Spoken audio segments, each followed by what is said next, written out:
Ya, halo, assalamualaikum warahmatullahi wabarakatuh. Di sini saya dari kelompok Sukses Skill. Kami akan membuat sebuah podcast singkat bersama teman-teman kita. Dimulai dari saya, nama saya Bagas Ahmad Fauzi, NIM saya 22920532. Dan ini adalah teman-teman saya. Oke, saya Nazaka Lauri, NIM 22920486. Dan saya sendiri Anggril Yudowanto, NIM saya 22920533. Nama saya Muhammad Ipin, NIM saya 22920510. Di sini kami akan membahas sebuah materi tentang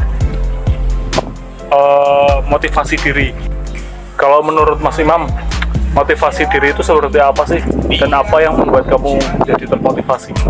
Motivasi diri menurut saya adalah ketika ada dorongan untuk kekuatan internal yang mendorong seseorang untuk mencapai tujuan dan meraih kesuksesan dalam kehidupan. Motivasi diri memainkan peran krusial dalam mencapai impian, mengatasi hambatan, dan menghadapi tantangan hidup. Gitu. Kalau menurut Mas Anggri gimana? Kalau menurut saya, motivasi diri adalah kemampuan untuk mendorong diri melakukan sesuatu dalam rangka mencapai tujuan dan menyelesaikan tugas. Dan yang memotivasi saya adalah saya ingin menjadi pribadi yang lebih baik untuk masa depan saya. Menurut Mas Naja? Ya, kalau menurut saya, motivasi diri adalah kekuatan internal yang mendorong individu untuk bertindak, mencapai tujuan, dan mengatasi tantangan dalam hidup. Ini adalah dorongan batin yang mempengaruhi perilaku, sikap, dan keputusan seseorang. Motivasi diri merupakan keadaan mental yang membantu seseorang untuk tetap fokus, gigih, dan bersemangat dalam meraih tujuan dan merespon berbagai situasi kehidupan. Oke, baik. Terima kasih atas pertanyaan pertamanya. Mari kita lanjut ke pertanyaan keduanya. Baik, kita lanjut ke pertanyaan kedua. Pertanyaan keduanya adalah tentang komunikasi efektif. Bagaimana sih menurut Anda keterampilan berkomunikasi sangatlah penting? Dan bagaimana hambatan dalam berkomunikasi? Kalau saya ketika menghadapi rasa takut, ketika kita berhadapan dengan sama teman atau orang asing, kita harus berani untuk selalu berkomunikasi dan berani untuk tatap mata ketika lawan berbicara kita menghadapi kita. Udah, Mas. Bagaimana kalau menurut Mas Anggri? Menurut saya, hambatan komunikasi yang saya alami adalah kurangnya keterampilan dalam komunikasi. Saya mungkin tidak memiliki keterampilan komunikasi yang efektif, seperti kemampuan mendengarkan dengan baik atau menyampaikan ide secara jelas, yang dapat menyebabkan hambatan saya dalam berkomunikasi. Kalau Mas Naja gimana?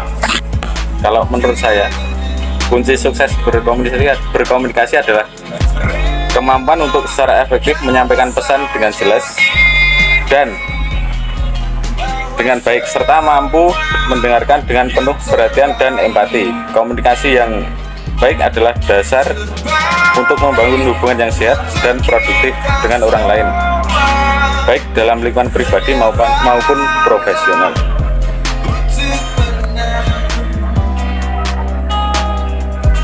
Baiklah, kita lanjutkan kepada pertanyaan ketiganya. Pertanyaan ketiganya adalah human dan relation.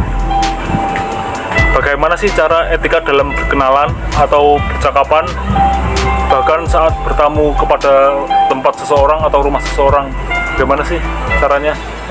Dengan cara berbahasa dan bertutur kata dengan yang baik, Mas. Dengan menyampaikan informasi dengan jelas, tepat, dan dapat dimengerti oleh pihak yang ketika kita berkomunikasi, dan juga dengan perilaku yang sopan. Bagaimana menurut Mas Anggri? Menurut saya, perkenalan yang baik dan benar adalah harus dimulai dengan sikap yang ramah dan sopan. Tunjukkan kehangatan dalam berbicara dengan nada suara yang ramah. Kita harus mengonfirmasi kedatangan kita dengan tuan rumah karena ini membantu mereka mempersiapkan segala sesuatu dengan baik dan menghindari ketidaknyamanan. Kalau Mas Naja gimana?